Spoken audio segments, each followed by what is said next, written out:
Before we start our story, I am looking. Most people just watch videos, not subscribe, but I know you are not one of them. Subscribe. Now, let's dive into our story. My father's fist hit my face so hard that I saw stars. The sound echoed through the dining room filled with 55 guests at our family Thanksgiving dinner. For a second, there was only silence. Then came my brother Ryan's laughter, a cruel laugh that cut through the air like a knife. My mother didn't scream in horror or rush to help me. She simply leaned back in her chair and smiled. "Well done," my father said, waving his hand as if he had touched something dirty. "You deserved that."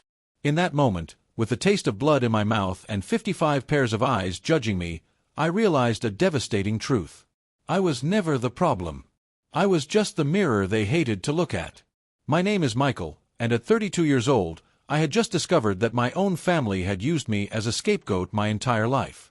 But while they celebrated my public humiliation, they didn't know one crucial thing. I had been expecting this for 2 years.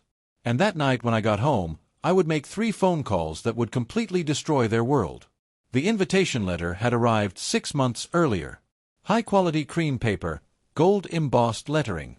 My sister Emily always liked these pompous presentations, more concerned with appearance than content. It had been 6 months since anyone in my family had spoken to me. Not a word, not a phone call, not even a superficial message asking how I was doing. The last time I was at that house, Emily yelled that I thought I was better than everyone else just because I refused to invest in Ryan's failed consulting firm. I left that night with the echo of slamming doors and accusations ringing in my ears. And now this, an invitation to a special Thanksgiving dinner with the family. "Dear Michael, we hope you'll join us for a special family gathering. 3 o'clock in the afternoon. Family home. Love. Emily." Love. I let out a bitter laugh. My hands weren't shaking from nerves. They were shaking from everything that had been building up in silence. Things that were never said, never forgiven. I sat on the edge of my worn kitchen chair, the letter still open on my lap, trying to decide what hurt more, staying away or going back. Part of me knew it could be a trap. I wouldn't be surprised if I walked in there and found some passive-aggressive performance waiting for me. But another part of me, the part that used to curl up in my mother's lap after nightmares, that helped my father put flooring in the garage, that sewed Emily's Halloween costume when she was 10, that part wondered, what if it meant something? Closure doesn't always come wrapped in kindness. My therapist said that once, and it stuck. I bought a train ticket that night, the 9:05 a.m. regional, arriving just after noon in New Jersey. I picked a red tie from my closet. My mom always said it made me look pretentious, like a salesman trying too hard to impress. I wore it anyway. The trip seemed longer than usual. Maybe it was the gray sky outside or the woman across the aisle sobbing quietly into a Starbucks napkin. I didn't ask. We all carry our reasons in silence. When I arrived, the neighborhood looked as well kept as ever. Trimmed lawns, identical cars in identical driveways. As I climbed the steps to the familiar white door, I noticed something that made my throat tighten. The small wooden sign above the porch. Emily had changed it. It used to say the Thompsons. All are welcome. Now it said, family first, always. The door opened before I knocked. A man in a white shirt and black vest stood there holding a tablet. "Name, please," he asked in a neutral tone. "Michael," I replied, my voice emotionless. He tapped something on the screen, then motioned for me to come in. No hug, no warm handshake like Mom used to give me. Just protocol. As I entered, the smell of roast turkey and rosemary wafted through the house, familiar, almost comforting until I saw the seating chart taped to the side of the sideboard. Emily at the head of the table, Ryan next to Mom, next to Dad on the opposite side. Guest far left. Guest, no name, just guest. I swallowed the heat rising in my chest and handed my coat to another employee, not a family member. No one looked up. No one said, "Michael, we're so glad you came." The first face I recognized was Emily's. She walked toward me like an actress about to make a grand entrance, arms outstretched, lips stretched into a perfect polished smile. "Look who's here," she announced, loud enough for the whole room to turn and stare. Light, tense, uncomfortable laughter. Dad gave a quick wave from his armchair and didn't move. He just sat there, legs crossed, glass in hand. Ryan walked right past me, said nothing, and took a stuffed egg from a tray. I went to the only empty chair hidden behind the buffet table furthest from the fireplace. I sat quietly, hands folded, and waited for the discomfort to pass, but it never did. The conversation swirled around me as if I wasn't even there. Small talk, jokes about Ryan's promotion. Someone talking about their son getting into Cornell. Not a word directed at me. Dinner was served just before 4. The turkey looked perfect. The stuffing smelled exactly like it did when I was 15. Sneaking bites from the stove when Mom wasn't looking.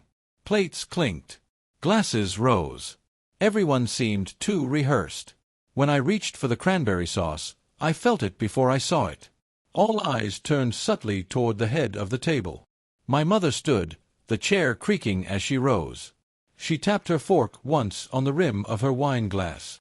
Clink, clink. Then she looked at me. Not through me. Not near me. At me. Her eyes were sharp, narrowed, as if she were about to deliver a verdict. And I knew this wasn't just a toast. But while she smiled, that hostess smile that stretched but never softened, I kept my expression neutral because they didn't know one thing. I had detected the first signs months ago. And if you're enjoying this story, don't forget to subscribe to the channel because what happened next would change our lives forever. The sound of the fork hitting the crystal echoed through the room like a funeral bell. My mother rose majestically. That perfect hostess smile plastered on her face as 55 guests turned to her expectantly. "Dear friends and family," she began, her melodious voice filling every corner of the dining room. "Before we move on to dessert, I would like to share some thoughts on gratitude and family." The room fell deathly silent. Even the clinking of cutlery ceased completely. I stood motionless, back straight, trying not to look as tense as I felt. A dark foreboding began to form in my stomach. "When I look around this table," my mother continued, gesturing theatrically, "I see loyalty. I see tradition. And I see a family that understands that respect must be earned. Never just assumed." My stomach dropped. Her eyes met mine for a split second before looking away. But it was long enough for me to understand. This was not a toast. It was a public execution. "In every family," she continued, her voice taking on a subtle edge that only we children recognized, "there comes a time when we must remember who we are, where we came from, and most importantly, what we owe each other." The guests nodded politely, unaware of the change in tone. But Ryan was smiling. That cruel smile I'd known since childhood when he discovered a new way to torture me. "Because sometimes," my mother said softly, "some children forget." A low, polite laugh rippled around the table. My wine glass remained untouched. I felt my palms grow cold. "They forget that humility is a virtue, that success means nothing if you wear arrogance like perfume. That family isn't an obligation." She paused dramatically, savoring the moment. "It's an honor." She wasn't looking directly at me anymore. She didn't need to. Everyone in the room knew exactly who she was talking about. "Money can't buy roots," she continued, a sweet smile forming, "and it certainly can't buy love or respect." Another polite laugh. Ryan snorted, clearly amused because arrogance. She took a deep breath, savoring the grand finale. "Arrogance is ugly, especially in the family." That's when Ryan started clapping. 1, 2, 3 slow, deliberate claps. His malicious smile cut across the room like a knife. "That's the best one yet, Mom," he murmured loud enough to be heard. Emily looked away, swirling her wine, pretending to focus on a cranberry decoration. Dad didn't move a muscle. I sat like a statue dressed in red, trapped in a room that once hosted birthday parties, game nights, and laughter. Now it was just a stage for my public humiliation. I stood up gently and pushed my chair back. I didn't say a word, just slid the napkin off my lap and placed it on my plate. I managed to take 2 steps before it happened. The sound echoed through the room like a gunshot, a hand against my face, hard and immediate. The left side of my face caught fire. It took me a second to realize she had done it. My mother. Fingers still extended, eyes wide, not in shock, but in satisfaction. Gasps erupted around the room, but no one moved. My wine glass slipped from my hand, hit the marble, and shattered. The sound echoed through the deadly silence. Dad finally spoke from the armchair. He never looked up. "Well done." I looked at him. I looked at her. I looked at the faces I used to know. Now frozen, ashamed, some satisfied. Ryan shifted in his chair, but didn't get up. Emily took another sip of wine as if it were just background noise. And I didn't cry. I turned and left the room. No hurry, no dramatic pause. I just walked down the hallway that used to smell like cinnamon. I passed the family photos that stopped including me 5 years ago. I passed the coat rack I built in high school wood shop class. I walked out the front door. The November air hit my face, now burning in more ways than one. But I didn't put my hand up to it. I didn't need to. That pain reminded me this was real. I sat on the porch steps just wood beneath my legs and silence in the cold. No one followed me. Not a soul, not a voice calling me, not even pretending. That's when it hit me. Not like a knife, but like a slow truth finally stepping into the light. I hadn't lost my family. I never had one. I took the phone out of my coat pocket. My hand was steady. I scrolled down to the bottom of the list. 3 names I never thought I'd use again. Each one burned like a match in the dark. I tapped the first one. It rang once, twice. Then came the voice, low knowing. "I've been waiting for your call." I didn't smile, just exhaled softly and leaned against the kitchen counter, the edge pressing into my spine. "David," I said, my voice steady. "It's time." A pause. Then with that same calm cadence I had always admired in him, he replied, "I imagine the situation has escalated." "You could say that." "I need you to activate the contingency we discussed 2 years ago. Freeze the trust, full scope, and file for the preliminary injunction. We've blocked all channels through which they could move money." I heard the sound of papers being shuffled. He was already working. "You still have temporary power of attorney over your mother under the amendment we filed during her recovery. She never revoked it." "She didn't know how," I said, almost amused. "And her father was too arrogant to check." "You're still the legal guardian, Michael." I closed my eyes, then registered it. "And David." I want it to be effective in the morning discreetly. No media, no fuss. "You know me," he said softly. "I work in the shadows." We ended the call there. No pleasantries, no good luck, just mutual understanding. I placed the phone on the counter and walked into the living room. My place was modest. 2 bedrooms, hardwood floors, bookshelves that still smelled like old books, but it was mine. Every inch untouched by their hands. Outside, street lights cast soft golden halos on the silent sidewalk. The kind of calm that comes before the storm. I turned on my laptop and dialed the second number. Sarah answered before the second ring. "Michael." Her voice was sharp. I checked the time. Midnight. "Sorry for the late hour." "If you're calling, it's not late," she said, instantly alert. I clicked on the desktop folder labeled for when they crossed the line. Then I dragged over the photos I had taken earlier that night in my father's office. Ledgers, handwritten checks, sloppy cash records scribbled in blue pen. "They've been embezzling donor funds through the foundation," I said to Emily's company and Ryan's failed startups. "I just sent the photos." I could hear her sharp breathing. "Michael, if this is confirmed, it's criminal. We're not talking about a slap on the wrist." "I'm not looking for slaps. I'm looking for the truth." She didn't argue. "I'll get started right away. Expect a report this afternoon." I leaned back, my shoulders finally touching the chair. I hadn't realized how long I'd been sitting up straight as if I were still at that dining room table. The third call was the shortest. I got up, walked to the window, and dialed Jessica. She answered with a sigh. "This better be good." "It is." I gave her the foundation's tax ID number. No context, just numbers. Then I dropped the Dropbox link I had preloaded months ago containing backups, scans, flagged expenses, even security logs for my parents' office network.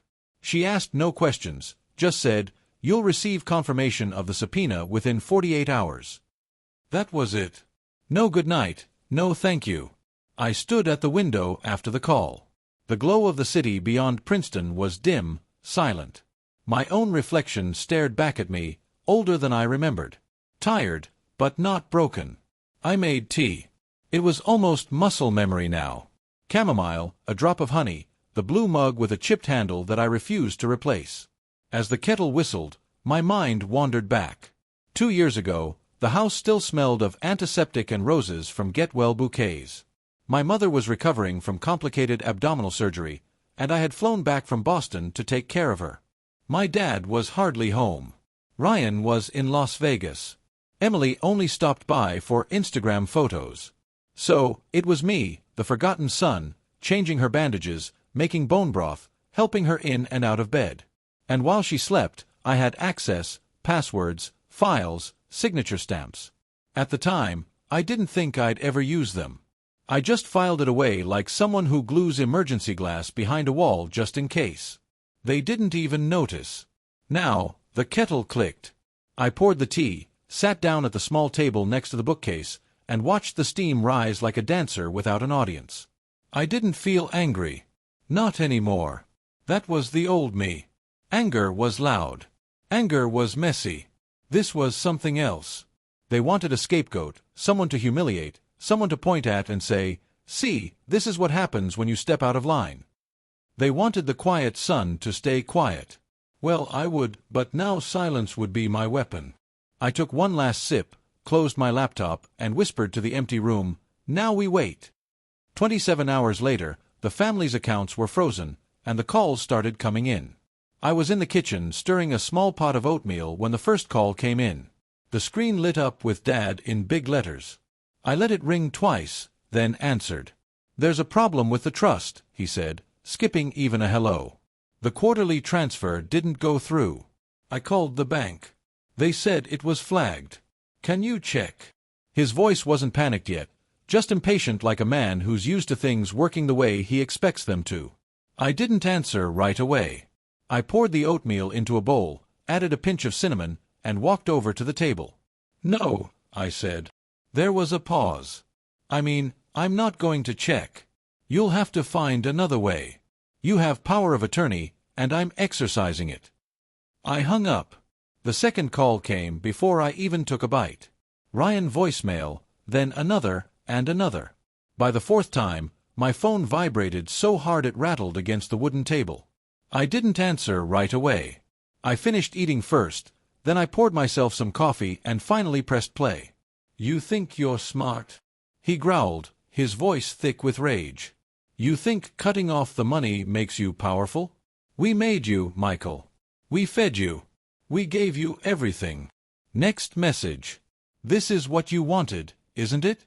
You always wanted to destroy us. Well, you've done it. Are you proud of yourself?"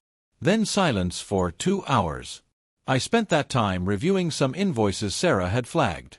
Dates that lined up too perfectly with Emily's sponsorship fund. At 11:23 a.m., Emily called. The phone barely rang once before I hit mute. I watched her name disappear from the missed call, then a voicemail. She sounded breathless. Not the spoiled rebellion I was used to. This was total panic. They said the payment didn't go through. The venue called me. "Michael, not Dad, not Mom. You knew how important this was." In the background, I could hear a man's voice shouting something. Probably Ethan, her fiancé. I didn't answer. I just typed a line into our old family chat. "The trust was never yours to spend. Michael." Early in the afternoon, Sarah sent a message. Confirmed. Venue, florist, catering, deposits, all from the foundation's secondary account. Frozen. Jessica popped up. "Vendors are pulling out. Word is getting out." There was a kind of satisfaction settling over me. Not revenge, just clarity. Then the call came. Mom. Her voice was cold, controlled. "You humiliated me." "No," I said softly. "You did that to yourself. You ruined your sister's wedding. No, you allowed her to steal from a charitable trust. And now the system has done what it was supposed to do. I didn't hack anything. I didn't break any laws. I just let the truth catch up. You've always been difficult, Michael. So righteous, so obsessed with doing things the hard way. Maybe not your way, I replied. I hung up. This time I didn't even feel my heart race. My thoughts were interrupted by another call. No name, no number.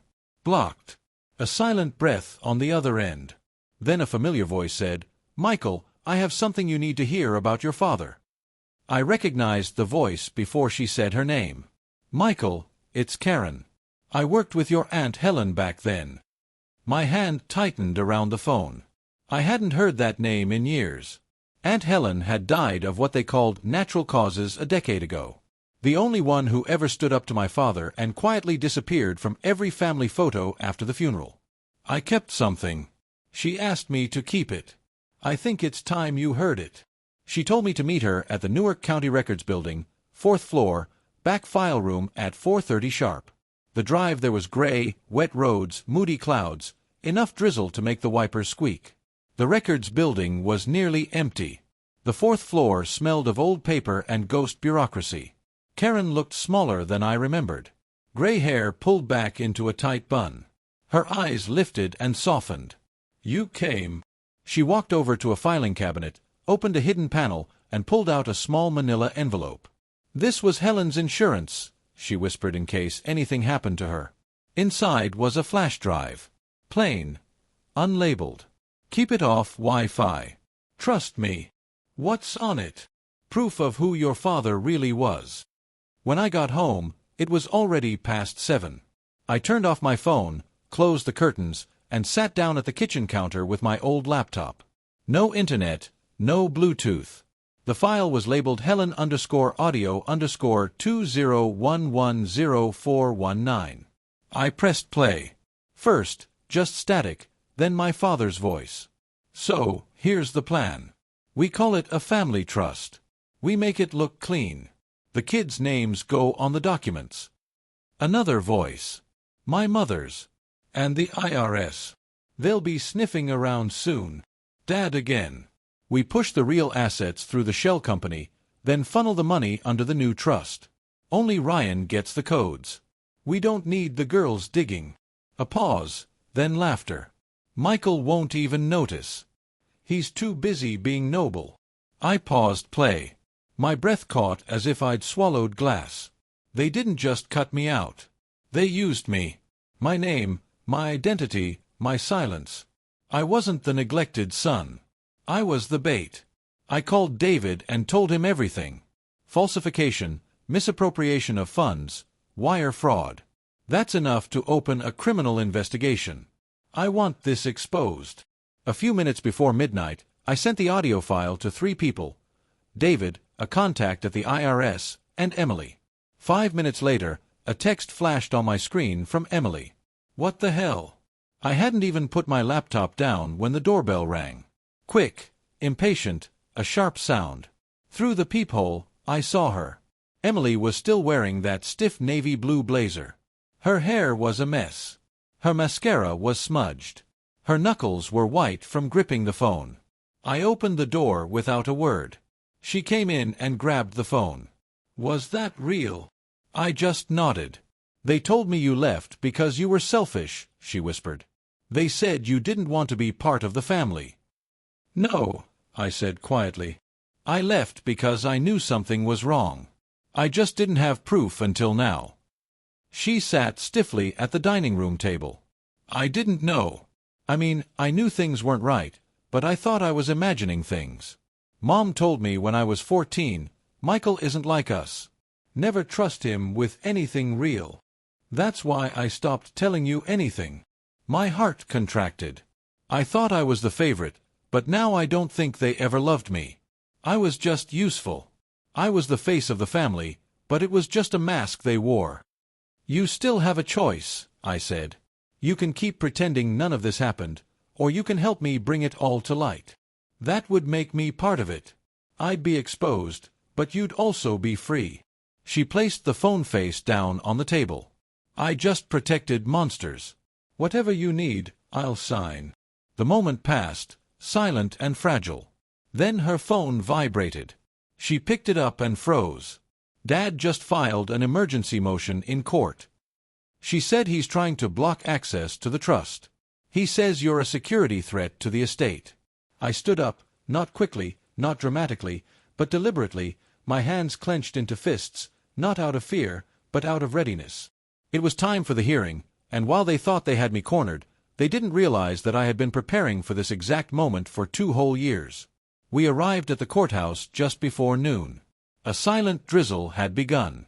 Nothing dramatic, just enough to make the sidewalks glisten and the world seem slightly colder than it was.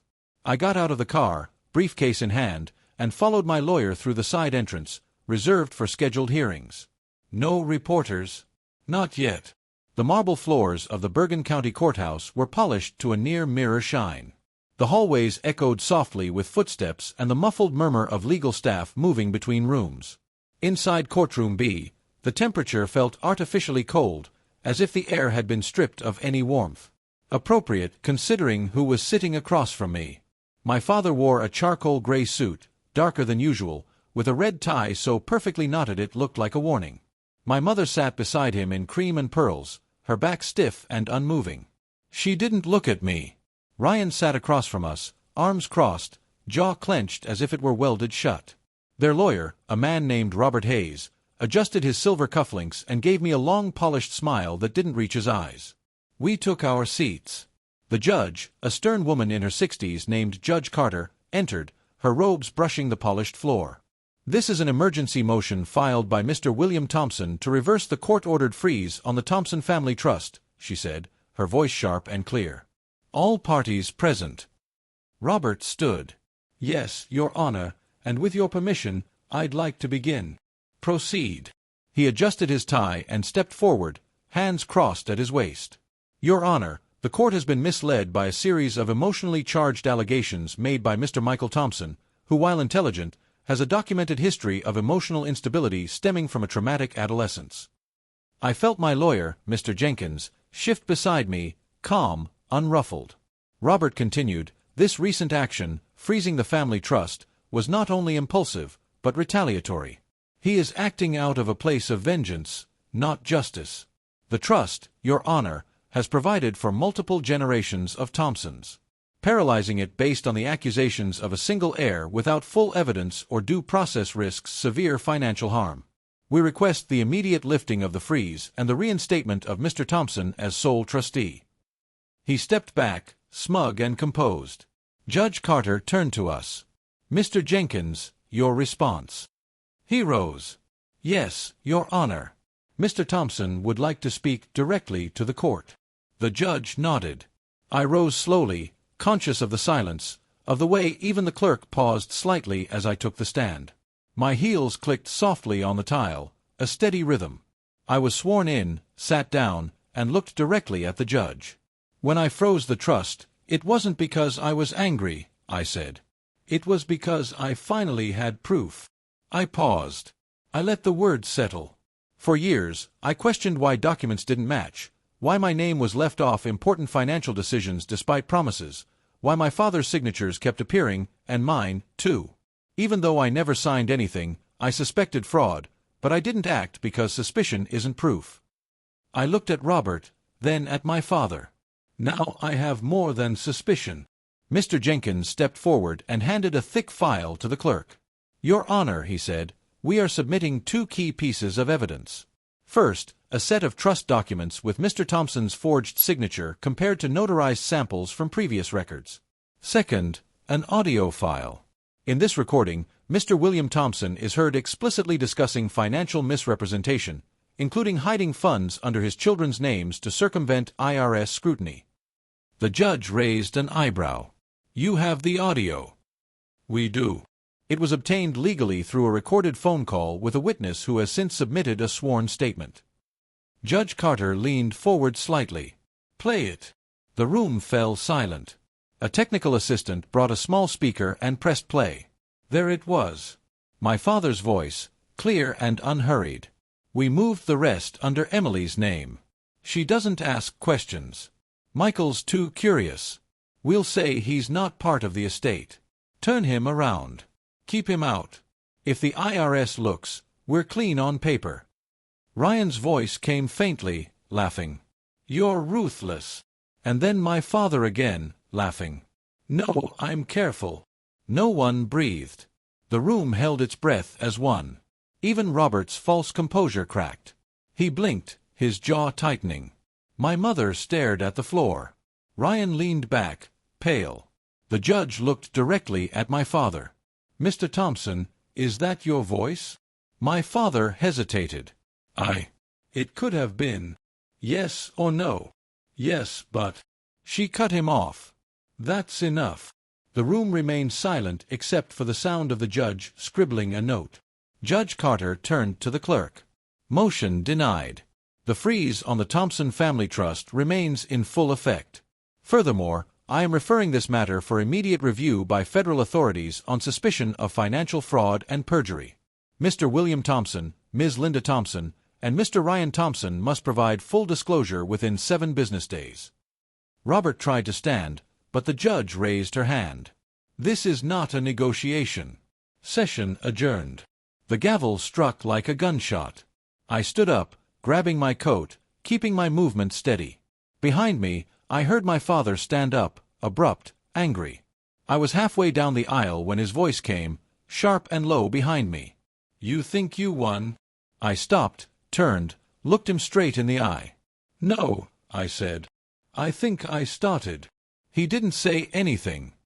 His mouth opened, then closed, fists clenched at his sides, but there was nothing else to say. Not in that room. Not today. Outside, the rain had stopped. The clouds hadn't cleared yet, but there was a lightness in the air that hadn't been there before. The kind that comes just before the storm breaks for good. I didn't say another word. I just walked away. And as that legal battle came to an end, I knew that the Real storm was just beginning.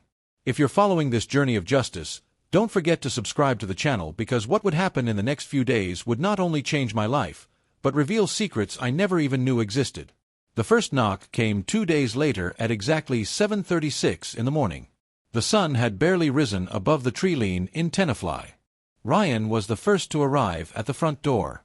He opened it to a group of people in navy blue windbreakers. Internal Revenue Service, Federal Enforcement Division, one of them said, flashing a badge. We have a warrant. I wasn't there, of course. I was in Princeton when my phone vibrated. It was David. No text, just a photo.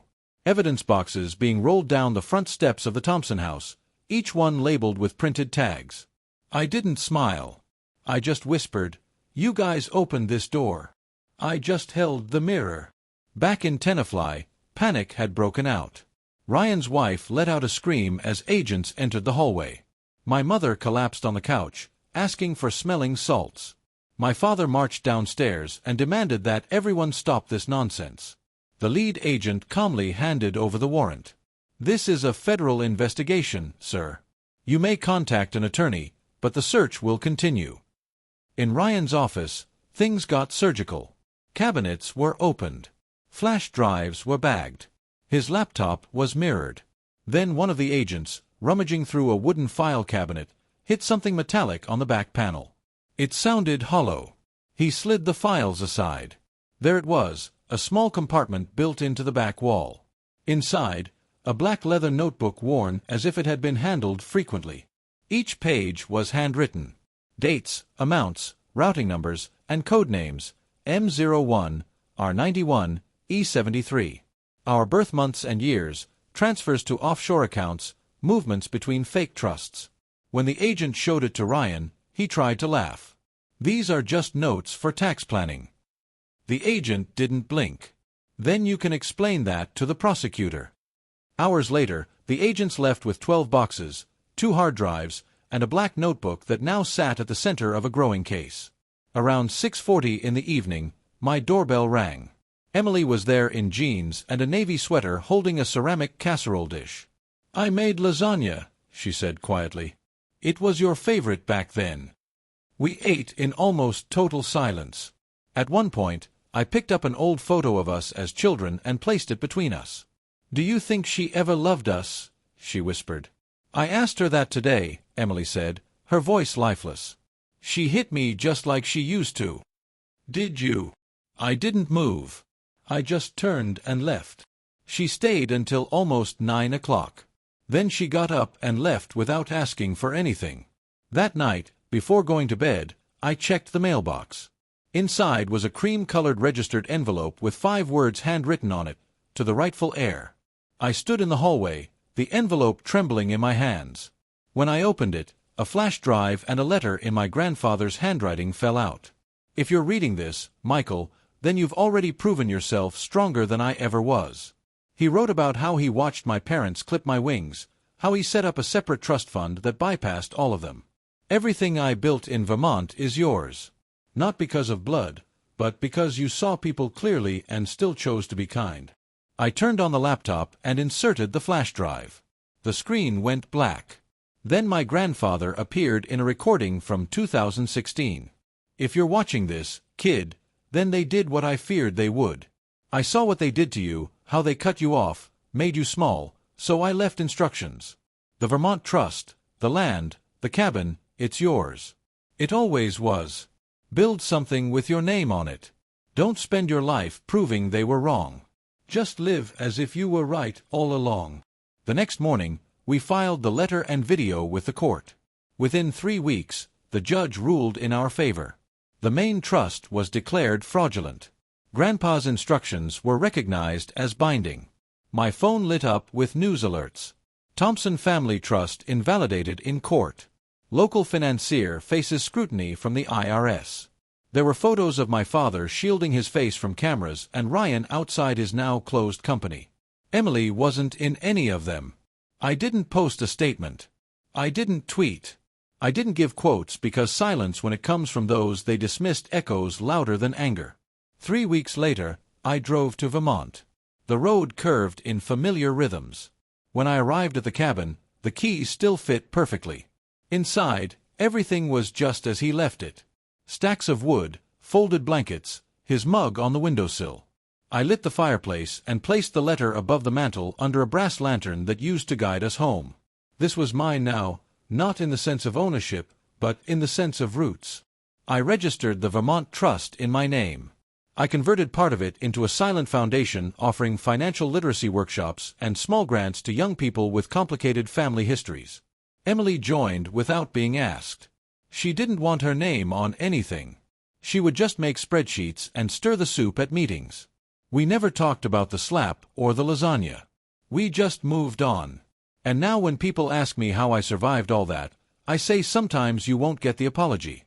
You won't hear the words you deserve. But if you live in truth, your peace will grow louder than their cruelty ever was. I didn't break the family. I just stopped letting them break me. But there was one last revelation waiting.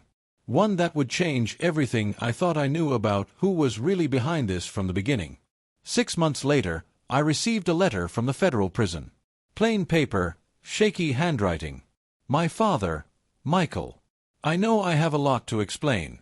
When I get out, I'd like to talk. I didn't respond. Some bridges are burned for a reason. Ryan lost everything. His company, his house, his wife. I hear he's working in a hardware store in Ohio, living in a small apartment.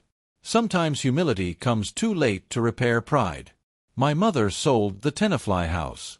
She moved into a modest condominium in Florida. On the rare occasions when someone mentions my name, she quickly changes the subject. Her silence now is different. Not from power, but from shame.